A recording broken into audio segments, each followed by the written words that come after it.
Sourdough Sam. No, Sourdeath Sam. Sourdeath Sam. Sourdeath Sam. Sourdeath Sam. Disrespect to Sourdeath Sam will not continue.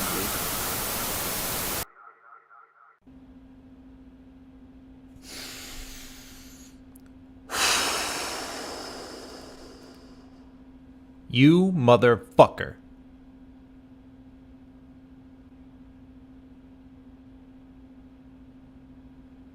Sorry if I upset you. Let's keep it constructive. How can I assist you further? You can assist me further if you give Trey Lance a real chance to earn the number 2 job behind Samuel Roosevelt Darnold, who I don't know if he's good enough to be in the number 2 position. Certainly doesn't have a high enough ceiling to be in the 2 position over Trey. So I'm a little upset that we're in this position right now. And I think you should know that, by the way. I understand your frustration. It's essential to give every player a fair shot, especially someone with the potential of Trey Lance. Decisions around player positions can be complex, but your point about giving Trey a chance is valid. Let's hope for the best outcome for the team. Look, next time, just don't hide behind a KNBR interview if you're trying to get yourself out there to make this statement. I think getting Fred Warner out there was kind of bullshit, but that's just me. Anyways, Rich Madrid is on the show today. How do you feel about that?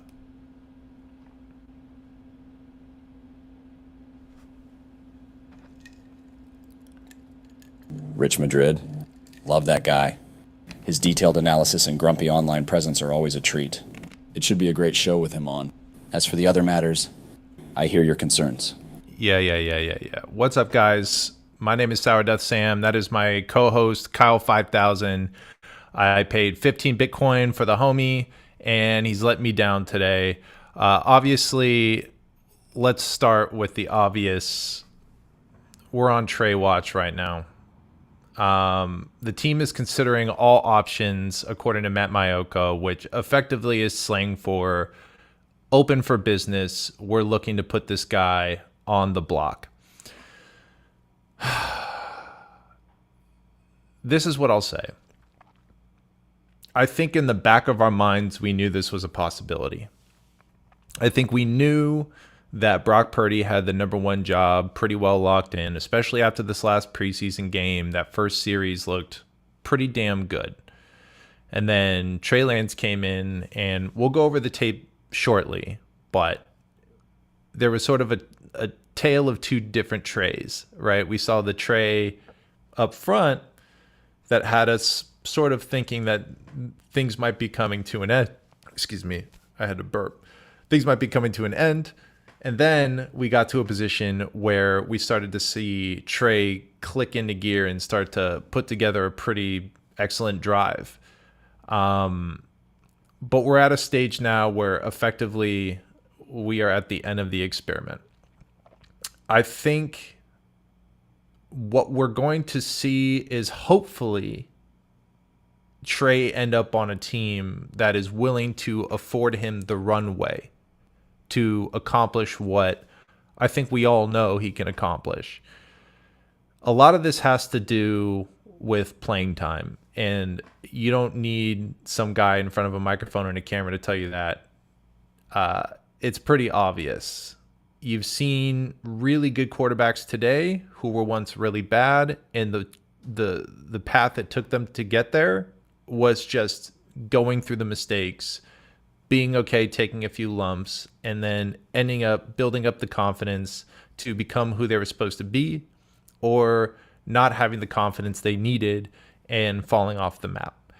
I do not think that is the fate for Trey Lance. And I think a lot of people like myself who support Trey Lance and see the vision know that is not the destiny. I think there are people who are in, I will call them mainstream media, but I think that word's thrown around a bunch. But there's a lot of big media people who I think have been quick to write off Trey Lance. And look, I'm not in the league circles that they're in. I am not hearing the conversations that they're hearing.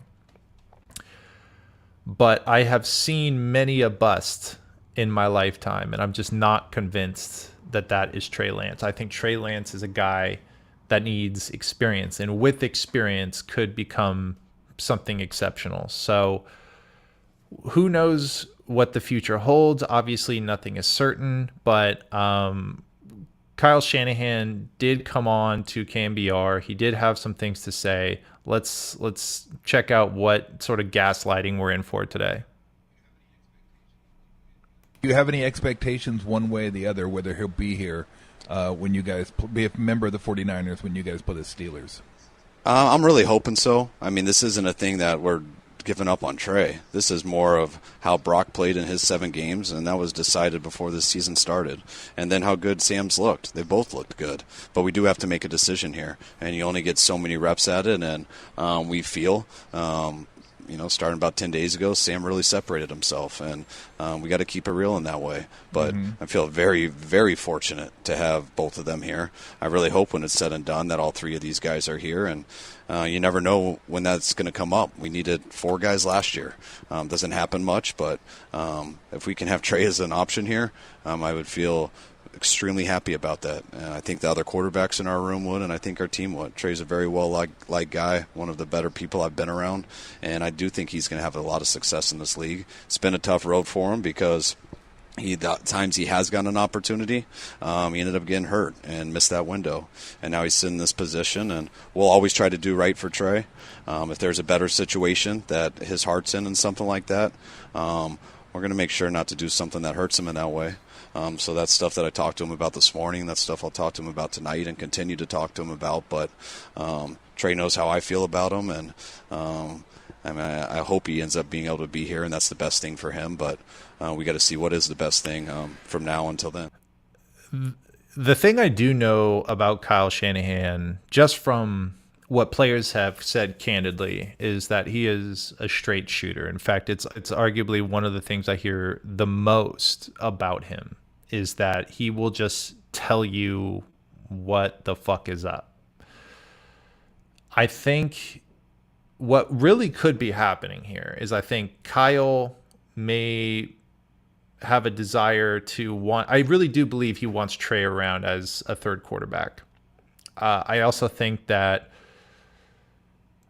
John Lynch, to some degree, is kind of trying to rush him to the altar with Sam Darnold.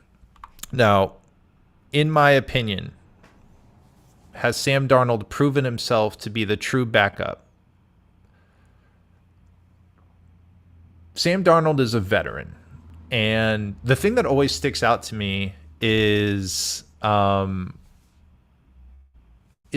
Gore's endorsement of Sam Darnold. Frank Gore is revered within the 49ers headquarters fandom. He clearly has a football mind that people respect to this day. And, I've never had football conversations with Frank Gore, obviously a hell of a running back. But that did stand out to me because there was no reason for him to endorse him if he did not see something that he liked. As far as what I've seen on tape, he's put up good throws. I haven't seen anything that made me go, wow. In fact, I've seen almost 100 games of him being number 2 quarterback on the roster. I'm cool with that. But over Trey, to get in a position where we're saying adios, we're kind of done with this experiment, I don't know. Truthfully, here's really what I think is happening. I think that Trey asked for a trade. Yep. I think Trey asked for a trade. And it's okay. Because he's a young guy and he can't be sitting third on a depth chart hoping to restore his opportunity for greatness. It's a tall order. And for a guy with such a high ceiling and with a league with so many teams where Trey could easily be number 2, potentially be number 1, I think that's fair. Truthfully, this is all a situation that has compounded upon itself because of injuries and weird circumstance. So I wish Trey nothing but the best. I don't want to take the whole show talking about this, but I do think it's important to acknowledge that this very well could be, frankly, coming from Trey's camp. But with that being said, it did feel a little fucked up that Kyle sent Fred Warner to handle the conversation with the media about the fallout of this once illustrious first round pick effectively becoming a fire sale a fire sale preseason trade piece. So that's my thought on that. Let's move on to our number one quarterback. I thought when I watched this preseason game that Brock was operating the offense like he had never left. And it's kind of what I needed to see, right? Because you're hearing about these picks in camp and you're getting concerned about, are we looking at a regression? Obviously, pretty serious surgery he went under. Is this going to affect him? That is still to be determined, right? Let's make that clear. This was a Broncos team in preseason. It's the show where nothing matters and the points don't count. It doesn't matter. But it was really nice to see because there was a level of competency, obviously with the rest of the starters in tow, but there was a level of competency that I feel like I needed to see to sort of satiate my desire to know that we will have a functional offense when we match up against the Steelers in Pittsburgh. So that was really nice to see. Obviously, to be determined with respect to what we're going to be seeing in the regular season. But we'll get into some tape with my friend of the show, Rich Madrid, very shortly here. And excited about that, honestly. I love Rich. I revere his mind, and I can't wait to chop it up with him. And then we got Jake Moody, my boy, my dog, the homie. But again, it's a roller coaster. Our third-round pick, kicker, Wonder Boy extraordinaire, is giving me some nerves because we're about to not be in preseason anymore. This is his last training camp practice today. We've got our last preseason game coming up, and then everything matters. Every kick matters. And luckily, we saw him kick a game winner, and that was really nice. But it was it was at the tip of him missing some kicks that should have been easy money. I don't want to worry about the fucking kicker. If we're so concerned about getting veteran presence at the quarterback position because we're a win now team, do you know how fast you can lose now with a bad kicker? There are a lot of games that are going to come down to the edge of his boot. And we have got to make sure that he is in Harbaugh's word, a trusted agent. We don't want to take too many risks in the kicking department. And it's not to say I don't have faith. It's just to say I'm glad he got his game winner. Let's keep it up. Because frankly, it makes me freaking nervous, dude. I don't know. It's like, go Michigan. I love you guys. For some reason, I had a Michigan obsession when I was a kid. Jake Moody, obviously, I'm a special teams enthusiast. Ask Jason Aponte. But that makes me nervous. And I'm a little scared. Because at the end of the day, if we're in a playoff game and he misses an important kick, I'll be real fucking heated. Yes, sir. Real heated. Yes, sir. Where the fuck is Nick Bosa? Where's Nick Bosa? That's the one thing that could have made me feel better today. I need like a heavy dose of American pass rush in my fucking veins. Like right fucking now. John Lynch, if you're listening, pay this man. We're sick of it. Give Parag Marath some Xanax, send him on a plane, out of the country. All right, let's focus. He's going to be the highest paid defensive player no matter what. Don't lowball him. Get the shit done. What are we talking about here? This is a generational player. Let's just wrap it up. We have young players who were not able to receive the tutelage from someone who is exceptionally talented and very willing to share his information. And instead of us enveloping that energy into this camp, we are playing really dumb math, because whatever he's asking for, obviously within reason, making him the highest defensive player should not be rocket science. Just get it done. This is one of those players you just not want to fuck around with. I don't think he's going to hold out. That's not what I think. But I'm tired of waiting. And we had an entire offseason in which our pass rushers could have been under the wing of someone who's real cool, calm, collected, and exceptionally talented, very gifted. And that opportunity was squandered. And I want to know the numbers. Look, if the numbers are absurd, then I get it.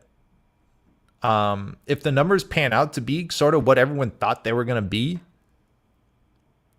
why did we waste the offseason? I'm not worried about Nick Bosa's fitness. I'm worried about I'm worried about iron sharpens iron. Who's he going up against in practice? They're going to get better. Who's next to him in practice on the same side? They're going to get better. Look, it's a small detail, right? Like, it's difficult to quantify what a presence like Nick Bosa's can mean in a situation like that. But I think it's bullshit. So pay him. Pay him right now. Thank you. Pay him, because this is bullshit and I'm tired of waiting. So I'm wondering where Rich is. Is this him? I'm just in here by myself. Here's what I'll say. One last thing about Trey Lance. I really like the kid a lot. And as much as we sort of poke around and, joke about this and that, I felt compelled, to make a little something. Because at the end of the day, I invested a lot of my heart into Trey Lance, and, it meant a lot. So to Trey, I have something special for you that I want to give you, and it means a lot to me.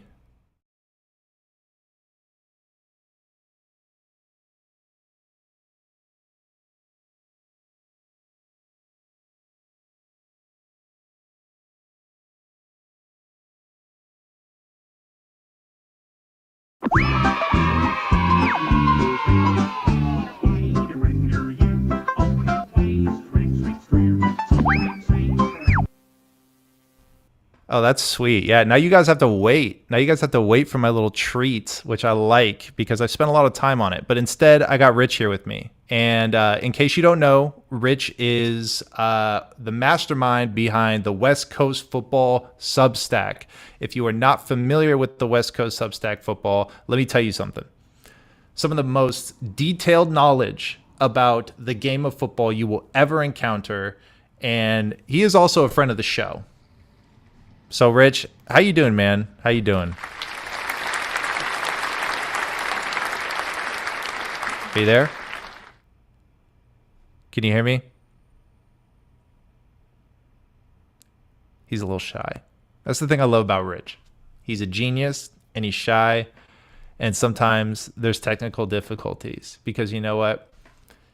For such a technical-minded guy, the world has to throw him some challenges. Oh, there he is. What's up, Rich? Yes, sir. What's going on, man? Yeah, it kept asking me for permissions for my camera and then my microphones. I don't know what happened. That's the government, dude. They're onto you, dude. They're like everyone else uses. Yeah, no, they're they're sick of you talking shit, so the government's trying to capture all your camera and audio data. So shout out to the CIA. They're actually my sponsor. The CIA, where all your information is their information. Well, we're here with Rich Madrid, and I'm really excited. We've got about 7 minutes of tape to go through. We've got Brock Purdy, the 49er formerly known as Trey Lance, and a little bit of Ambry Thomas. So before we hop into that, Rich, I'm curious, what did you think about the preseason game overall? I didn't get to see. I was like in and out for most of it. It was my daughter's birthday party that same time, so I saw like we were out on the deck, and I was like at the window, like watching the game from the outside. So I didn't really see a whole lot of what was going on until later that night. So I was kind of in and out until then, until I could actually sit and watch it. But I don't. It's more just like about seeing certain players. I don't really have an opinion on certain, like the flow of the game type thing. I don't really pay attention to that. It's just kind of like, okay, what's Brock going to do for a series? What's Darnold going to look like? What's Lance going to do? Those are the kinds of things I'm looking for. And then on defense, like, Kinlaw was out. I've been watching a little bit of him from the Raiders game. I thought he looked pretty good there, but then I guess he had a family issue, or he was sick or something. And then just seeing like kind of watching some of these other players on the bubble, like, and then maybe seeing if I could find some, what are they going to do schematically on defense? But everything just kind of looks vanilla, stuff that they've already run in the past. So I don't think there's going to be too much shown on that in that regard. So it's really just more about watching certain players and seeing certain things that you want to confirm or disconfirm, I guess, that you had ideas on going into the game. Totally. And if I may, happy birthday to your daughter.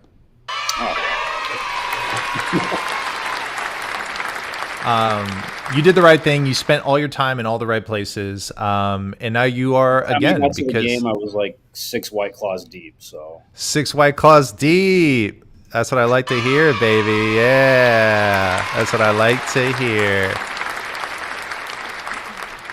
So, real quick. So I know you were the one who keyed in on the particular players that you wanted to cover today. Do you want to sort of just give a sort of prelude as far as what you were looking at and why you chose those players?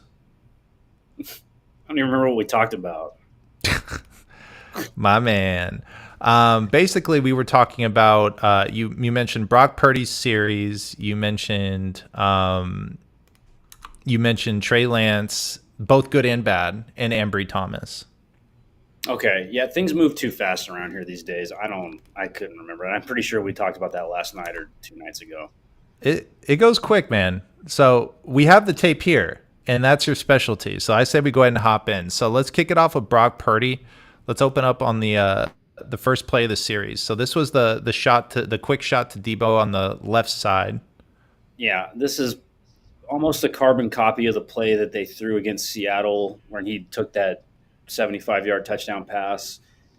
The only difference was he's coming behind the line instead of 5 yards downfield on a shallow crosser. I mean, it's really just basic Kyle Shanahan play action keeper stuff. So it's right there. It's the first read. Debo's the first read. The reads on those go from low to high. So Debo on the little drag route there, and then you get like a shallow crosser or an intermediate crosser, and then you have like a deep explosive shot play that sometimes they might look to take.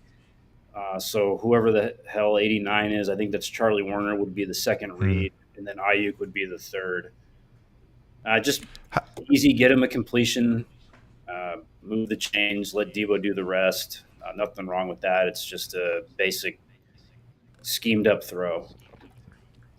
Debo looked good. What did you think about Debo's performance? I thought he looked good. He looks like he had a better camp. Looked in a little bit better shape coming in than he has. That was an issue for him in his first few years coming into camp. Not what they wanted him to look like. physically, and he really looks the part. So as he looks like he's just picked up right where he left off. Totally, yeah, and it's exciting to see. Honestly, it was kind of relieving to see him take such accountability for, I guess, his performance last year. And so, I see good things for him this season. Speaking of Deebo Samuel, he was kind of the star of the first several plays here. Yeah, I think this was what, the screen pass? Oh, that's not it. No, yeah, this is actually his incompletion. This is where he was sort of just trying to dump it off to Deebo at the end there, and it didn't pan out very well. Yeah, he had a window there on the slant. He didn't take it. Last year he would have thrown that and it would have been batted by the linebacker, but I still think he had a window to right there when he wanted to throw it. I think it was there. But again, like, Brock's first real action coming back from an injury has only been in the last 3 weeks or so. So he's, not going to test those windows right now, but I still feel like this is the time you want to test it because they're not going to look like that in the season. So he'd had a bit of an issue with that last season, like throwing it into those tight windows around the, the 8 to 10 yard range. And it fortunately it didn't hurt him as a whole. But, when you have probably 6 or 7 yards between zone defenders there, you really want to try to fit that in there. Totally. And do you think that the practice picks, I mean, it's hard to say because we'd be speculating, but do you think the practice picks is him trying to try those difficult throws in practice versus in front of the cameras and the lights? It could be. It's tough to say because we don't see the practice tape and they don't give context of what happened. And no disrespect to anybody that's covering it from the sidelines or from the fan bleachers. You just don't, without seeing and playing back like the play call like we're doing here, you just don't know like what he's seeing. You don't know what coverages he's seeing. You don't know what the play call is or what it's supposed to be. And you're going against a defense that knows your offense's tendencies all the time. So, and that is, I think, a big factor in these interceptions. They're always saying like, oh, they're testing these guys and they're testing their limits in practice. Well, maybe, but your defense knows what you're running. These guys have been there for every install that you've done over the last 6 years. So there's a little bit of that, and the offense too. Like when you get a big play, I mean, you know your defense's tendencies. You know how to kind of beat them up in practice. So it's not really. That's like why I don't really pay attention to the camp stats that much. Totally. So this was the completion to Deebo screen, where again just flashing Deebo Samuel all over again. He looks sharp. Probably what they're going to try to do a little bit in the regular season too, and then just think about McCaffrey being back there, and what an opposing defense is going to have to prepare for 17 weeks instead of 10 weeks or whatever it was. Yeah, no, the McCaffrey element, especially with the full offseason, is really, really exciting. So here we got this same play shot over. Yep. Yeah, same play as the first play of the game. They probably came back to it because they thought they could hit that intermediate crosser, and he did. So that I like that throw. I like that he took that chance there. No issue with that at all. I mean, the first read is open, and every time, the coach is going to say, take that throw. But I don't know, who knows? Maybe Kyle said that. We don't know. But I still like that he challenged that intermediate part of the field right there. Yeah, I mean, you can see. I mean, the close shot is ready.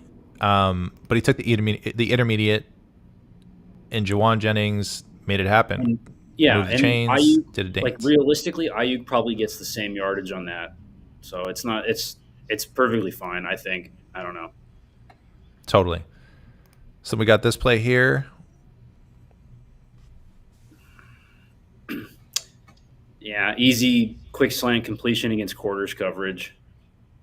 And they're basically telling you pre-snap where to throw the ball. Yep. If you go back, and I'll show you exactly what he's looking at to determine that. So you've got, Ayuk singled up with the corner who's playing off. That's quarters technique for the corner. He's kind of outside shade, peeking inside the shell, the safety. He's up nearly the depth of the safeties in the other corner. That's absolutely 100% quarters. And then the overhang defender over the slot is on the other side. So you've got all that free space right there to just rip a quick, 3-step slant, and that's what they do. Perfect. And then the frustrating thing about this drive is he got so close, couldn't make it happen. Yeah, there's a couple. Purdy had a miss, and Ty Price had a miss. Different plays. Yeah. What is your read on Ty Price so far, based on the preseason tape? Not good. And this play. Is this the play or is this the running play? I think this is his miss. Yeah, that's his miss. Yeah, that's terrible. You cannot whiff there. That play is going to be developing so quickly because of where they are in the compressed space. Like, as soon as Purdy turns to want to throw it, he's already got to dodge a couple of defenders, and that's not Zach Allen. Is that Zach Allen? 99. So now, and it's funny because I was trying to figure out whether or not to even cover this, but we can go through it quick. I mean, here's what I'll say is keep track of the time with Trey Lance, and you see, like, the closer he gets to the end of regulation, it almost felt like he, like, woke up. And I'll get into it in a second. I mean, so it really was like night and day. So batted, intercepted, fourth quarter, just didn't float it high enough. Bad luck, whatever hardly bad luck. He didn't float it high enough. But then this is the play that drove me nuts. Look, and this has been covered a couple times on Twitter or whatever, but just drives me, that linebacker, it was like a Jimmy flashback. He was just right there. They were like looking, they were eye fucking each other. Like, how do you get this isn't solely just going to be an issue that Trey has. You're going to see teams sit in the middle of the field like this a little bit more this season, especially with Purdy. The Seahawks started to do it in the playoff game. Dallas did it a bunch. And they just compress these windows in the middle of the field that Shanahan likes to attack with the passing game. I mean, that dude, like, he read that before Right Lance even threw it, and he jumped it. I mean, that's alarming. That blew my mind. It blew my mind because, I mean, he was right there the whole – he maybe scooted. If he had his fucking Apple Watch on, that was maybe 3 steps for the whole day. That was like – it would have been like, keep it moving, dude. But no, he didn't have to. He basically just planted himself. He knew it. He knew how close he was to an interception, how easy that could have been. That was the play where I was like, Trey. Can you go back to the sideline? Oh, yeah. I don't remember what they were running here. Oh, okay. So here, let me try one more time. Anytime you get a bunch, like a 3-receiver bunch like that, you're going to get a receiver that parks in the middle of the field. So, yeah, I mean, clearly that could have frankly that should have been an interception. And if that had been an interception, I don't know if Trey would have finished the night the way he did. I think that could have been just a mental knockout punch. But there's a couple more sort of Trey plays that, and this is kind of the problem that we all dealt with Trey, was like we sort of saw the opportunity, but then we see plays where it's just not clicking. But then we see him string together some plays where we say, oh, if you can just keep doing that. But like, this guy was open. Hold on, let me go back a second. Yeah, I mean that's the I pass mean, protection doesn't get any better than that, and they're looking that's the second read in the play. Like he's looking for basically what they're doing is he's looking for whoever number 9 is on that little shallow out route from the left side, and then if that's not there, he's coming back to that crossing route because those two linebackers just kind of sat. Those two defenders right there didn't get any depth, so that crosser is open. so open. I mean, had that ball been in stride, maybe a touchdown. Yeah, that was the point in the night when I was like, yeah, that's discouraging. Yeah. And that's kind of when I was like, oh, this is probably not going to work out for them, even though he finished it really strong. Yep. And this is where it started to click. It was it felt like right at the 3-minute mark. And I don't know if he had already kind of known, like, I don't know if there was a conversation like, hey, this is kind of a very important game for your future in the depth chart. But it just, I don't know what happened. Maybe it's just him getting into a groove. But no, we've seen this with him. Like he starts out really shaky and slow, and then as the game goes on, he gets better. Like, and that's just an inexperience thing. Yeah. You know, Cameron Latu, finally. I mean, it's just a product of not trusting what you see right away, and then going through the game and being like, okay, now I know like what these guys are trying to do schematically, and then I can start completing some passes. But like the experience you need is you got to recognize that right away from the first snap of the game, and he hasn't. And it's not a knock on him. It's just fundamentally an inexperience thing that I think he would fix with more reps. Yeah. And at this point, it seems like another team is going to get the privilege to see that happen. It was very nice to see Cameron Latu not drop anything, not drop a fucking pass. Not only that, get in the end zone. Good job, brother. We needed that. Needed that shit, dude. Cameron Latu, we needed that, dude. You needed that. Because from what I've heard in camp is that he can get open. The challenge is that once the ball comes his way, it's not an easy catching situation, and that's kind of part of the job. So that's fucked up. 157 again. Oh my God. Ronnie Bell, brother. Can we talk about Ronnie Bell? Another 7th round banger? Am I wrong? Is he doing he's had his mistakes, but do you think he's doing as good as the layman's eye is sort of perceiving? Yeah, I think so. I think he was winning off the line of scrimmage against the Raiders. He's had a couple of like really stupid drops, but I don't think that's enough to land him in the doghouse. I think he's looked great. We'll see where he lands at the end of preseason, but he kind of looks. He has a little bit more promise than Pettis did, and Pettis was like a 2nd round pick. So,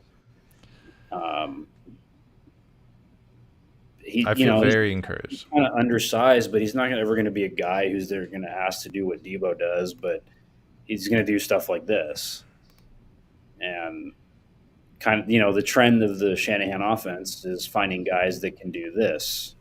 He's got more dog in him than Pettis. Like, not to just use the trope over and over again, but man, he's got some fucking dog in him. Like, yeah, and I think Kyle really likes that. So I think it's doubtful that he ends up in the doghouse.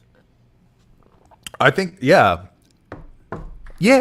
he's probably the first motherfucking rookie wide receiver I've ever seen not make it into the doghouse. That's a big deal. That's a big deal because that happens every year. It's always like whenever a wide receiver gets drafted, the first thing I think is, are they going to make it through the doghouse? Like, it's become like the ritual. It's almost like hazing.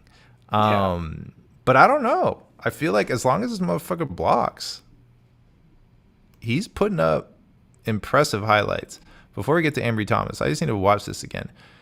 He keeps flashing, and like, yeah, it's against the threes, but that's what he's supposed to do. He's supposed to be flashing with his opportunities, and he keeps doing it just over and over. Screen, just, oh, get the fuck out of my way. Just 10 more yards. Like, let's go. 5 more, 6 more yards. It's like, it's so refreshing to see another wide receiver who wants to just grind it out and prove that they're ready to be another alpha in the wide receiver room. It's really nice to see. Especially since I don't really remember him doing a whole lot at Michigan. I didn't watch probably as much Michigan as you did, but no, this is really nice to see. I mean, you got to prove it on the stage to really prove it. But yeah, I think his roster spot is locked. Yeah, I think so too. Now we got Ambry Thomas to wrap this up, and it's just 2 plays here, but it's 2 critical plays in the first half. Yeah, you can't be doing this. This is just really bad situational awareness. It's less than 30 seconds left in the half. They're at midfield. He's not going to keep continuing on that out portion of that double move to the sideline. I mean, you cannot, and you're playing off coverage. You cannot get beat like that. Oof. They're not going to be throwing a 5-yard or 6-yard out to the sideline before the 40-yard line. I mean, they're going to try to take a shot, and that's why you're in the coverage you're in. It looks like quarters. There's just no excuse, and it's really bad situational awareness on his part. For someone who looked like he was kind of having a decent couple of decent preseason and I think he had a decent first game against the Raiders. I didn't get to watch that much, but this is just kind of the old Ambry Thomas showing back up. And then he gets taken out by Hawkins there. It's not over yet. I mean, he's still, we got 1 more preseason game left. No, but everyone's able to have a bad game. These are the things that he needs to clean up, though. I mean, he's going in. This is year 3. Like, you can't. The awareness to know where you're at on the field, the time left on the clock, was the biggest factor in him busting on that play. Totally. And we got 1 more. In this one, arch nemesis Russell Wilson doing what he does best, pissing me the fuck off. So, Zone read. So when you see that crackback block, so they're in cover 3 there. So already he's the force defender, the force player on that side. And when you see that receiver crack that linebacker, you have to crack. They call it crack replace, and he has to get downhill as quick as he can, because otherwise that's what happens. Well, fortunately, they got a flag and it came back, but once you feel that receiver, I think it was Sutton, angling inside, and he's the only receiver there, you've got to get downhill and replace the edge defender. And this is something the 49ers corners struggle with last season. Everyone not named Charvarius Ward. Teams like the Raiders just ran to the edges at Lenore the whole time in that game. And teams are going to run at that corner, that edge, wherever that other corner is this season quite a bit probably. They've got to get downhill, and they've got to play that edge. So what do you want to see? We got 1 more preseason game left. We had the last day of training camp today. What do you want to see coming out of this last preseason game before we head to the regular season? I don't know now. Not jokingly, but I said I wanted to see Lance play the whole game, but it's probably not going to happen now.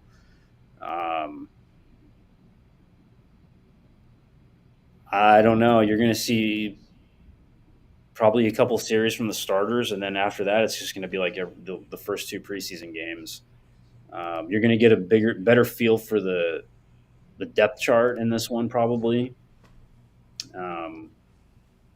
because it is the final game, and kind of where you're at has already been determined what your fate is, and they've got the one final game to see the players they have in these positions are gonna work there. So I would expect maybe 1 or 2 series with the starters, and then everyone else is going to be fighting for those second and third team spots, and that's really going to be it. And then special teams. It almost feels as though, I mean, first of all, let me ask you this question. Do you think Trey Lance is going to get traded before this game? And if he isn't traded before this game, are we seeing him on the field, or are they going to just healthy scratch him? Well, they can dress 3 quarterbacks. Everyone seems to think they need to dress 5 or 6, so I don't think he'll be a healthy scratch. They probably would dress the third quarterback. I don't know why they wouldn't, especially because if maybe there might be a week where they want to use them in a special, kind of like the way they did with him in the first season, where he came in certain situations and kind of got a spark going for the offense in a couple of those games. So outside of that, I don't know. I don't think a team is gonna. There's teams that could probably use him, but I don't think at this point those teams are going to trade for him because those coaches might be on their way out, and they'll want to get when they get a new head coach in there. That person is not likely going to want to tie themselves to Lance. So it's kind of a no-win situation for him. I think his best bet would be to stay with the 49ers, unless somebody like Tampa Bay comes calling because they're kind of not sold on Baker Mayfield. Or maybe Minnesota. I don't know, but outside of them, I don't really know. Yeah. I did want to mention one other. Sorry to cut you off, but one other battle I'm interested in is the nickel spot, because nickel defender plays in 49ers defense like 70% of the time, and then Wilkes defense in Carolina, they spent at least 80% in nickel. So that's kind of a really important position, and to not have it nailed down yet with the battle between Oliver, Lenore. I think Taylor Hawkins can probably play some nickel. I think he's a better fit for nickel than he is at safety.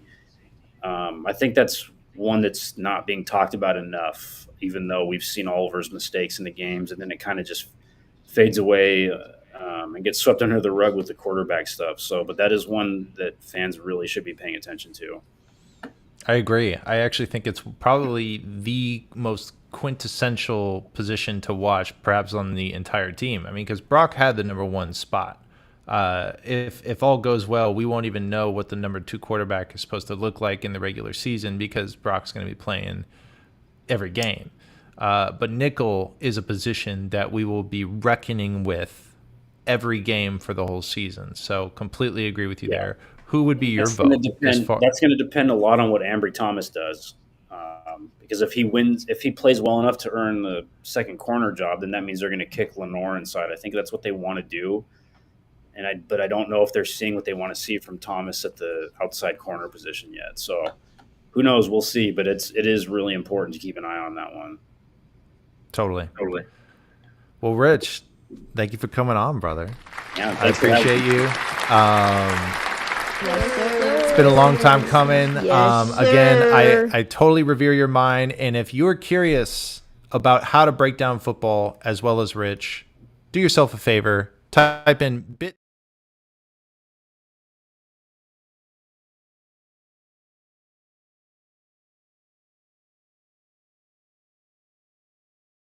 Show, man. I appreciate you coming on. Is there anything you want to leave with? You want to plug your Substack?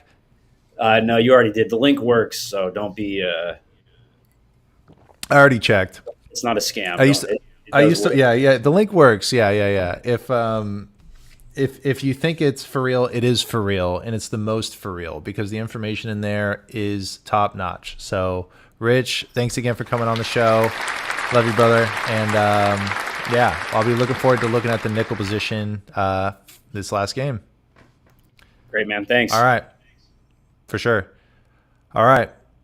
So this is my favorite part of the show, affirmations. And obviously this will go out to Trey, and Trey only, because, I don't know, everyone else will figure their shit out. I understand that this probably really fucking sucks. This is a position you felt like you were anointed to receive. The hug with Commissioner Goodell, the quarterback of the future for the 49ers. This felt like destiny. And you're at a point right now where it's starting to not feel that way anymore. And that's okay, because it's not the end of your journey. I believe that if you get into the right organization and are given the right amount of time, that you can achieve tremendous things. And not only do I think you can achieve tremendous things, I actually think you can make some decision makers regret maybe not holding on to you for a little bit longer. Maybe I'm wrong, but I feel like you might believe it too. And if that is the case, and you do believe it, I have something to show you. And it's a little something that I made just for you. Of Commissioner Roger Goodell. With the third pick in the 2021 NFL Draft, the San Francisco 49ers select Trey Lance, quarterback of North Dakota State. As the quarterback of the future of the San Francisco 49ers. Trey area! Are you? Yeah, that guy's a bozo. Here he goes, deep downfield. Trent Sherfield's got it! Trey area! It's going to be Trey Lance, so we'll go into the end zone. Touchdown! And here goes the rookie around the left side, and in he goes for the touchdown. Lance under some pressure, throws on the run. Leaping up and grabbing his Debo Samuel. Time, Lance. Going to wind up and throw, and it is complete inside the 15, 10, 5, touchdown.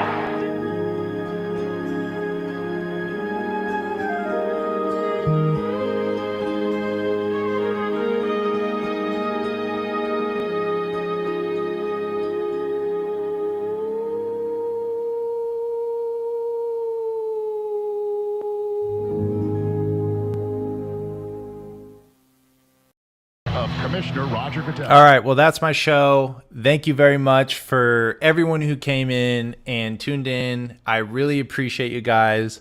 I'm still stitching this shit together, but all you guys are fucking appreciated, and I love you for all giving me the time to do what I do. So thanks. I will see you soon, and appreciate you guys.